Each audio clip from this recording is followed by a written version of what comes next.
We're getting to that point in the summer where Nebraska recruiting is starting to slow down as we get closer and closer to the season. But with that being said, there is still a lot of movement going on behind the scenes. A bunch of big-time prospects who are announcing their commitments very soon. So in today's video, I'm going to give you my official updated predictions for the entire Nebraska 2026 recruiting class by signing day. Who ends up committing to the Huskers? Who ends up decommitting? There's a couple guys I have my eyes out for. What happens with Valden? Will he be a Husker? What about a couple four-star linebackers, four-star DBs? And then when it's all said and done, will Nebraska land a top 25 class, top 20, top 15, or even top 10 if everything goes right? So really quick, hey, if you're fired up, I know I am, hit that like button. Also, make sure to stick around to the end of the video. We have a big announcement that you're going to want to see. And then last but not least, if you're a diehard Nebraska fan and you're not subscribed, what are you waiting for? It takes 2 seconds and it would make my day for daily Husker content, talking about your favorite team. It's a no-brainer. Hit that subscribe button. Thank you so much. But without further ado, let's get into it. We have a lot to talk about going over Nebraska recruiting, my official predictions for the entire class. Who ends up committing when it's all said and done? Who ends up decommitting? Will we even land a top 25, top 20 class? Let's get into it. So we will be using our trusty friend, the 24/7 Sports Class Calculator. This will basically tell us Nebraska's ranking when it's all said and done if we land the prospects that I think they will. So as it stands, our team score is 175. I want you to remember this. In order for Nebraska to get a top 25 class, that team score needs to be at least 230. In order for us to get a top 20 class, that team score needs to be at least 240. In order to be top 15, it needs to be 260. In order for it to be top 10, it needs to be at least 280. So as we add these prospects who I think will end up committing to us, the score will go up. So let's just get things started going over our current commits, who ends up decommitting, if any. So the only couple guys I have my eyes out for, we know that Dane Raiola is going to stick around. We're not worried about him. He's going to be a Husker. Same deal with Jamal Rule. Wide receiver position, I think, is pretty much set except for one guy, Davion Bama-Whitty. Now, his situation's been really interesting. We thought he was going to decommit by now. I honestly think the staff may or may not have gave him an ultimatum depending on how he performs this year. We know he did not take an official visit to Nebraska, which pretty much tells you if you're a commit and you're not taking an OV, pretty much you're not a commit. So at the end of the day, I don't believe Davion Bama-Whitty will end up signing with Nebraska, so I'm going to remove him from this. Tight end Luke Sorensen will sign. Offensive line, feel great about that. Defensive line, we got nobody there. And then the only other guy that I think may or may not decommit, depending on how the season goes, is Danny Odom. We know that that was an NIL bidding war. He values winning a lot. One of the reasons why he committed to Nebraska was because we offer the most money. But if we don't win this season, he may or may not decommit. But I do think Nebraska will win this season. For that reason, I think Danny Odom will stick in this class. So we're up to 166. Let's get into it, going over some guys who I think will commit to Nebraska. So we're good at quarterback. We're good at running back. We're not going to add a second guy. Let's go into wide receiver because honestly, so I expect Nebraska, as it stands, to have 2 wide receiver commits. They have Nayland Scott, and of course they have Larry Miles. I would not be shocked if Nebraska's tried to get a third when it's all said and done. Now, Zion Robinson, somebody I have my eyes out for, of course, coming to Texas. He took a visit a couple weeks ago, ended up committing to Michigan about a week ago as well. But, you know, Michigan, we'll see how good they are this year. I expect them to win probably 8-9 games, but they're going to have a very loaded recruiting class. Zion Robinson, somebody who Nebraska, they're going to try to flip. They're probably going to try to get him on a visit this fall. Just somebody I keep my eyes out for. And then Nyziah Rankins, another guy who's, you know, top 200 wide receiver coming out of Chicago, Nebraska. They built a very good connection in that city over the past couple of years. So just another guy that if Nebraska ends up winning football games and maybe Illinois doesn't, this is somebody who could be on flip watch. But honestly, if I'm going to be real with you, this is a prediction video. I don't think Nebraska will flip either of these guys. I think we're probably just going to sign 2 wide receivers and be done with it. So we're going to be cool at wide receiver. We're cool at tight end. But offensive line is interesting. So as it stands right now, Nebraska, they have 4 offensive line commits. And I think a lot of Husker fans, including myself, we felt like they weren't going to take another guy. They weren't going to take a 5th, but it looks like that's not the case. They've continued to ramp up communication with Javion Cooper, who's a current Syracuse commit. It looks like he may or may not come back during the fall for another visit. You got Brett Colajoy, who's somebody who I'm looking out for still. Nebraska, they were involved very early on here. They didn't end up getting an OV from him, but they might circle back. Honestly, from a Nebraska perspective, what they want right now is a guard. They want another guard in this class. They have, in their opinion, 3 tackles and 1 guard in Rex Waterman. They need another guard/center. So, Javion Cooper, somebody who could play guard. Brett Colajoy is somebody who could play guard. And last but not least, Ryan Murat is somebody who did commit to Ole Miss. He visited Nebraska, of course. Depending on how Ole Miss does this year, and once again, if Nebraska can win and if that price tag's right, you never know. So those are the 3 guys I'm looking out for on offensive line. I think when it's all said and done, I don't think Brett Killjoy is going to commit here anymore. Javon Cooper had a great visit. Of course, that was special for him, I think, but it's going to be hard. Lauren Morey from Syracuse, and same deal there with Ryan Mira. If I were to pick one, though, I do think it's going to be Javon Cooper, just because I don't know if Syracuse lives up to the hype this year. So I'm going to put Javon Cooper in this class. We go up to 177. We get our 5th offensive line commit. But now let's go to the defense, because the defense is a huge question mark. We only have 2 commits as it stands. Danny Odom, great. And then Jace Rounds, who, of course, is a very big wild card. Let's start off with the defensive line. What's going on there? So, of course, Valensoni, we know that he's committing very, very soon. We don't know when, right? I thought it was going to be potentially this week. They're moving it back to maybe next week, the week after that. The agent said it's happening soon. We know what it is. It's an NIL bidding war. Nebraska, they have a very good offer on the table, but, they're going to try to ramp this thing up. They're going to try to get more money. I mean, these players are greedy. These agents are greedy. We know how it is, right? It's all about money nowadays in college football. It's sad, but it's true. But Nebraska, they put all their eggs into one basket here. They just really have, right? And if they lose out on Valensoni, it is, dare I say, a bad look for Terry Brown. Like, obviously, this D-line class has really been very bad. It's been objectively bad. And yes, it took him time to adjust to college recruiting. He's only been a coach in Nebraska for about 5 months now, but we should have thought about that before we hired him, honestly. Like, he's a great developer, but the recruiting aspect has not been great. So listen, Valensoni, we put all our eggs in one basket. The NIL price tag is good. I think Terry Brown's doing all he can. For that reason, I do end up thinking Nebraska lands Valensoni. I think, I've said this for a while. I just think the money's going to be right. He's going to take probably the best offer on the table. I think it's going to be Nebraska. So I'm going to go ahead and put Valensoni in this class. That's going to be Nebraska's best commit when it's all said and done. A borderline 5-star defensive tackle. Feel pretty good about that. Again, unless we get outbid, and I just don't anticipate that happen with a guy like Valensoni, who they value so much. And then we need probably one more defensive lineman in this class. I told you guys it's imperative that Nebraska builds the defensive line, high school recruiting, not through the portal, because in the portal, for a decent defensive line, it's going to cost you about $1 million. That's what we paid for Williams Nwaneri, and he's not even going to start for us this year. He's getting paid around that money. So listen, it's a lot more financially acceptable to go after these high school 4-stars than maybe a 4-star transfer portal player. For that reason, got to build the trenches through high school recruiting, because that's where you're going to really find success and not have to waste too much money. So Viliami Malala is somebody who, again, Nebraska, they've shown some interest recently. I don't know if it's all said and done, if Nebraska will land him, just because there's a bunch of other schools trying to get him. North Carolina's in there, Utah's in there.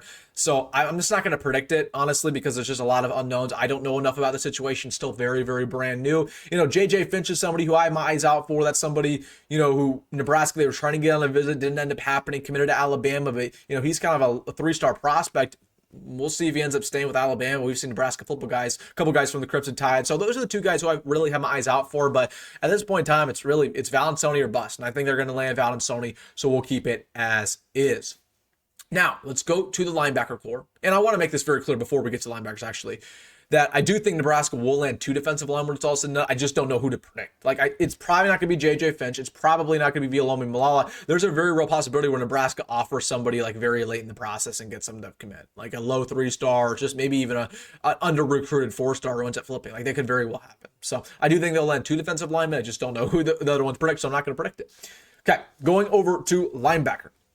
Cameron Wilson is somebody who I've been very adamant for a long time. I do believe will flip to Nebraska when it's all said and done. Of course, Syracuse, Quint, very athletic edge rusher. You can consider him part of the D-line, but he's more of a linebacker, more of a jack. So Cameron Wilson, pretty easy prediction for me. I think he will flip to Nebraska.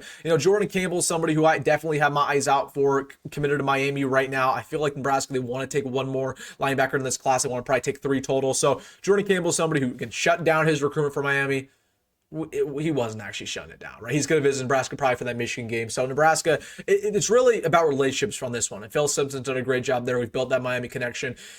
We'll see how good Miami does in the ACC this year. They had a great year last year. I think it's going to be a little more tough sledding this season. Probably win eight games. Could very well see him flip to Nebraska when it's all said and done. So I'm going to predict those 2 for the Huskers. Again, that's not changed. I predict that in my last video, or my last prediction video. I felt the same way, that both those guys will end up signing with Nebraska, and I'm sticking to it. So Cameron Wilson and Jordan Campbell added to this recruiting class, if it wants to put it in. There we go. So now we're up to 210. So we're basically on the outside looking in right now of a top 25 recruiting class. Let's go over to the DBs, because as it stands, Nebraska, they only have 1 DB in this class. In my opinion, they probably need 3 more, because I don't know what this DB room is going to look like after December with all the transfer portal things going on. I think a lot of guys are probably going to jump ship no matter what, just because there's a brand new DC, brand new secondary coach, right? So I think the secondary is going to look a lot different next year. For that reason, it would be nice to bring in a lot of true freshmen, especially at the corner position, because we only brought in one corner in last year's class. So, there's a couple guys I'm looking out for. CJ Brown, obviously, I don't think it's over. I definitely don't think it's over for CJ Brown. I think this is going to come down to winning, and it's also going to come down to NIL.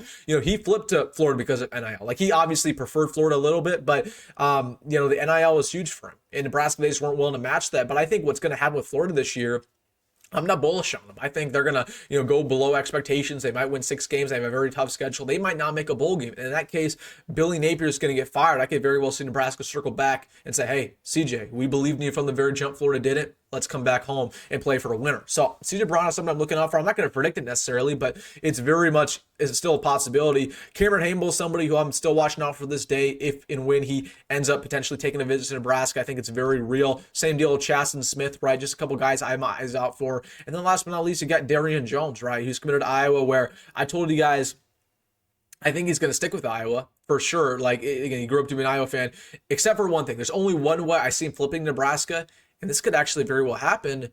It's if Kirk Ferentz ends up retiring after this year. That could happen. And I think that's going to change a lot of things depending on who they hire. So Darian Jones could flip when it's all said and done. But those are really the 4 guys I think Nebraska will potentially flip. Again, you got CJ coming back. You got Cameron Hamel. You got Chasten. You got Darian. I think you're probably only going to get one of the bunch. And honestly, I'm going to go with Cameron Hamel because this is somebody who Addison Williams has the best relationship with out of pretty much everybody else. We know that Texas A&M, they already have a stacked recruiting class. Yes, is Cameron Hamel getting paid a lot by Texas A&M? Absolutely. But Nebraska, they might get desperate with the secondary class. So, we got to get a really good corner coming out of Arizona who's tall and physical. So I'm going to go ahead and put our friend Cameron Hamel in this class. Oh my goodness, can I spell? Cameron Hamel. There we go. All right, Cameron Hamel is now in this class. We're up to about 220, so let's just call it 220. We have a top 25 recruiting class. Now we got to get to the safety position because Nebraska, they definitely need one safety when it's all said and done. No, there's pretty much 3 guys looking out for. You got Demitrius Hughes, obviously, out of Florida State. Nebraska been trying to flip him for a while. Probably the best bet. You got James Dunnigan, who, quote-unquote, shut down his recruitment. He's 100% committed to Kansas. Again, I don't buy that until signing day. I don't buy any of that. He's somebody who Nebraska wanted on very early on. He's a top 200 recruit. If Kansas doesn't make a bowl game this year, which I think is a very big possibility, he could very well be back on the board for Nebraska. And then last but not least, again, you got Devin Jackson, who, quote-unquote, already signed his NIL deal with Oregon. So he might not be flippable. I don't think Nebraska will flip him, but still in play maybe. You never know. So I think Nebraska will get one of these guys. I'm going to go to Demitrius Hughes because, once again, that Florida connection is just doing great work for Nebraska. So that brings us up to 225. As that stands, it is a top 25 class in America, but barely a top 25 class, kind of similar to where we were at last year. That would mean we have 17 total commits. We have, as it stands, 1, 2, 3, 4, 5, 6, 7, 8 4-star prospects, which is very, very solid. And that's not even including, guys like, Larry Miles, who I think could be a 4-star, Hayden Ainsworth, who I think could be a 4-star, Luke Sorensen, who I think could be a 4-star. So that would be a very good class for Nebraska, 17 total commits. And, that's not even factoring in if we end up getting a third wide receiver, which I could very well see happening. And we know Nikhil Short's very aggressive at the position. I could very well see Nebraska take a 4th defensive back. I could very well see Nebraska, I didn't even factor in a 2nd defensive lineman, right? So this is a pretty decent class. I still feel confident about Nebraska getting a top 25 one when it's all said and done, but if you want, what it comes down to, number one's money, right? How aggressive are we willing to be? Because even if we win 8, 9, 10 games and we're not aggressive with our money, we're not going to get anybody. That's just the terrible truth about college football nowadays. It doesn't even, winning isn't even the most important thing anymore. It's all about, hey, how much you're willing to spend. So, you got to get your NIL situated. You got to be a little bit more aggressive on this D-line, the linebacker core. And then, obviously it comes down to winning, right? If you can end up potentially making the college football playoff or getting close to that, it's going to change a lot of these guys' minds. And they're going to say, wow, I looked at Nebraska completely different than what I did, a couple months ago, right? So you could flip a guy like CJ Brown because he cares about winning. And Florida right now, he thinks that Florida's the better program. I think he's wrong. I think Florida's going to be below expectation. I think Nebraska will be above them. You could get back on CJ. You could get back on a guy like maybe a Devin Jackson, right? So we'll see what happens with Nebraska's class. It's going to be good, not great. Like, I think no matter what, it's going to be good, not great. It's going to be top 25. I think there's potentially some hidden gems in there. But, we know what the plan is.